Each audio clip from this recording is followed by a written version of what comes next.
Flying fish. O day, ito na. Ayun lang namin day nabuksan yung tuyo mo.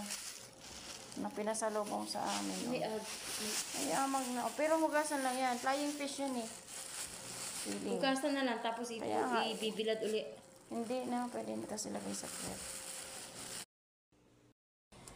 Ay, day, ito na yung pasalubong mo sa amin. Bibilad ko muna siya.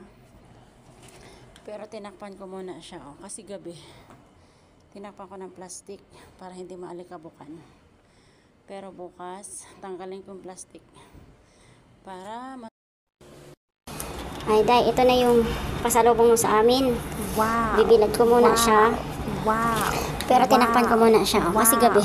Wow. Tinakpan ko ng plastic para hindi maalikabukan. Pero bukas, tanggalin ko yung plastic para matuyo siya. Ayan. Huwag lang maglakas.